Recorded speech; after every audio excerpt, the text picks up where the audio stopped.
Senyawa ion dan kovalen berbeda dalam proses pembentukannya, maka kedua senyawa ini juga memiliki sifat fisika dan kimia yang berbeda. Perbedaan ini ada pada kemudahan menguap, daya hantar listrik, dan kelarutan.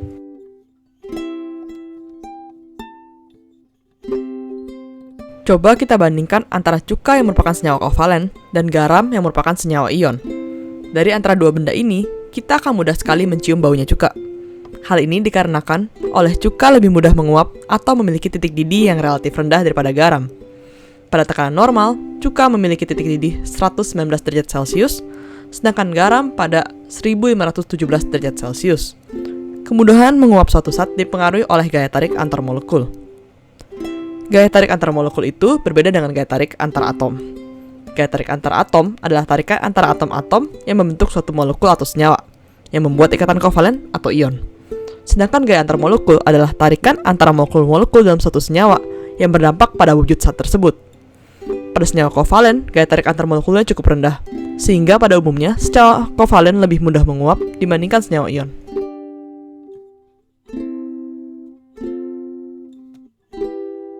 Logam dapat menghantarkan listrik karena adanya lautan elektron yang dapat bergerak bebas. Apakah senyawa ion dan kovalen dapat menghantarkan listrik? Jika kita melakukan eksperimen dengan garam natrium klorida, kita akan menemukan bahwa dalam wujud padat, NaCl tidak dapat menghantarkan listrik, tetapi jika dicairkan akan dapat menghantarkan listrik. Hal ini disebabkan karena pada keadaan padat, senyawa ion membentuk kisi-kisi kristal yang kaku. Kation dan anionnya berikatan sangat kuat sehingga tidak dapat bergerak bebas. Karena tidak bisa bergerak, maka senyawa ini tidak bisa menghantarkan arus listrik.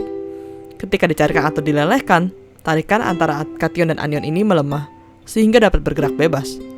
Hasilnya, saat arus listrik dilewatkan, ion-ion tersebut dapat menghantarkan arus listrik dari yang berpotensial tinggi ke yang lebih rendah.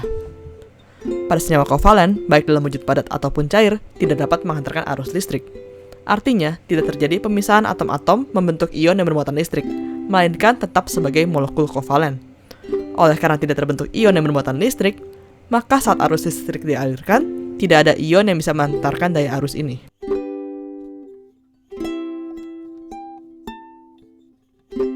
Bagaimanakah kelarutan senyawa ion dan kovalen pada berbagai macam pelarut?